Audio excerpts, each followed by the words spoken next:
ಎಲ್ಲರಿಗೂ ನಮಸ್ಕಾರ. ಇವತ್ತು ಅವಲಕ್ಕಿ ಲಡ್ಡುನ ಹೇಗೆ ಮಾಡೋದು ಅಂತ ಹೇಳಿ ತೋರಿಸ್ಕೊಡ್ತಾ ಇದ್ದೀನಿ.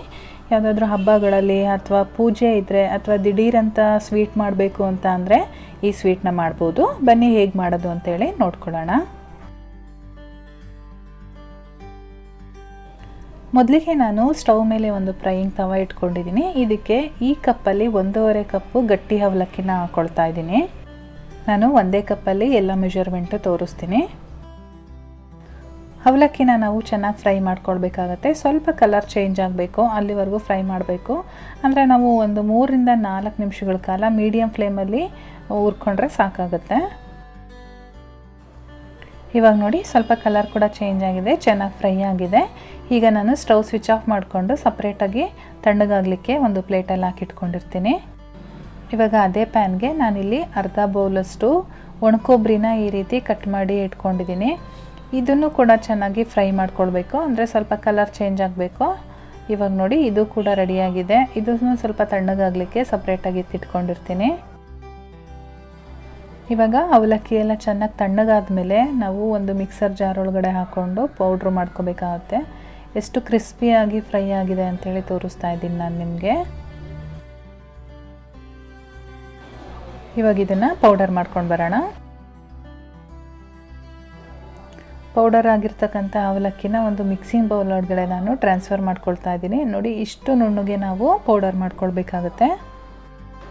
ಇವಾಗ ಇದನ್ನೊಂದು ಸೈಡಲ್ಲಿ ಎತ್ತಿಟ್ಕೊಂಡು ಅದೇ ಜಾರ್ಗೆ ನಾವು ಕೊಬ್ಬರಿನ ಫ್ರೈ ಮಾಡಿ ಇಟ್ಕೊಂಡಿದ್ವಲ್ಲ ಅದನ್ನು ಕೂಡ ಈ ರೀತಿ ಪುಡಿ ಮಾಡ್ಕೊಳ್ಳೋಣ. ಈ ಕೊಬ್ಬರಿ ಪುಡಿ ಜೊತೆಗೆ ನಾನಿಲ್ಲಿ ಒಂದು 3/4 ಕಪ್ಪಷ್ಟು ಬೆಲ್ಲ ಸೇರಿಸ್ಕೊಳ್ತಾ ಇದ್ದೀನಿ. ಸ್ವೀಟ್ ತುಂಬ ಇಷ್ಟಪಡೋರಾದರೆ 1 ಕಪ್ ಸೇರಿಸ್ಕೊಳ್ಳಿ, ಅಥವಾ ನಮಗೆ ಬೆಲ್ಲ ಬೇಡಪ್ಪ ಅನ್ನೋದಾದರೆ ಸಕ್ಕರೆ ಕೂಡ ಹಾಕ್ಕೊಳ್ಬೋದು. ಇದನ್ನು ಕೂಡ ಇವಾಗ ಚೆನ್ನಾಗಿ ಮಿಕ್ಸ್ ಮಾಡಿಕೊಂಡು ಪೌಡರ್ ಮಾಡ್ಕೊಳ್ಳೋಣ. ಇವಾಗ ಇದು ಕೂಡ ರೆಡಿಯಾಗಿದೆ. ಸೇಮ್ ಬೌಲ್ ಒಳಗಡೆ ನಾನು ಇದನ್ನು ಟ್ರಾನ್ಸ್ಫರ್ ಮಾಡ್ಕೊಳ್ತಾ ಇದ್ದೀನಿ.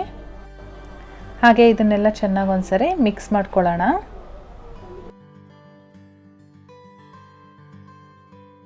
ಇದರ ಜೊತೆಗೆ ನಾನೊಂದು 1/4 ಟೀ ಸ್ಪೂನಷ್ಟು ಏಲಕ್ಕಿ ಪೌಡರ್ನ ಸೇರಿಸ್ಕೊಂಡಿದ್ದೀನಿ. ಇದನ್ನು ಕೂಡ ಇದರೊಳಗಡೆ ಚೆನ್ನಾಗಿ ಮಿಕ್ಸ್ ಮಾಡ್ಕೊಳ್ಳೋಣ. ಇವಾಗ ನಾನೊಂದು ಚಿಕ್ಕ ಕಡಾಯಿಗೆ ಒಂದು 2 ಟೇಬಲ್ ಸ್ಪೂನಷ್ಟು ತುಪ್ಪ ಹಾಕ್ಕೊಂಡಿದ್ದೀನಿ. ತುಪ್ಪ ಸ್ವಲ್ಪ ಜಾಸ್ತಿ ಹಾಕ್ಕೊಂಡ್ರೆ ಚೆನ್ನಾಗಿರುತ್ತೆ.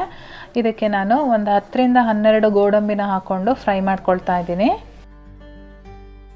ನೀವು ಬೇಕಿದ್ದರೆ ದ್ರಾಕ್ಷಿ ಕೂಡ ಸೇರಿಸ್ಕೊಳ್ಬೋದು, ನಾನು ದ್ರಾಕ್ಷಿ ಸೇರಿಸ್ಕೊಂಡಿಲ್ಲ. ಇವಾಗ ಇದನ್ನು ತುಪ್ಪದ ಸಮೇತ ನಾವು ಮಿಕ್ಸ್ಚರ್ನ ರೆಡಿ ಮಾಡಿ ಇಟ್ಕೊಂಡಿದ್ದೀವಲ್ಲ ಅದರೊಳಗಡೆ ಟ್ರಾನ್ಸ್ಫರ್ ಮಾಡ್ಕೊಳ್ತಾ ಇದ್ದೀನಿ.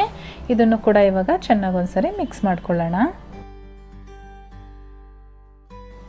ಇದಿನ್ನೂ ಸ್ವಲ್ಪ ಉದ್ರಾಗಿದೆ, ಇನ್ನೂ ನಮಗೆ ಉಂಡೆ ಕಟ್ಟ ಅದಕ್ಕೆ ಬಂದಿಲ್ಲ. ಹಾಗಾಗಿ ನಾನು ಮತ್ತೆ 2 ಟೇಬಲ್ ಸ್ಪೂನ್ ತುಪ್ಪನ ಬಿಸಿ ಮಾಡಿಕೊಂಡು ಸೇರಿಸ್ಕೊಳ್ತಾ ಇದ್ದೀನಿ.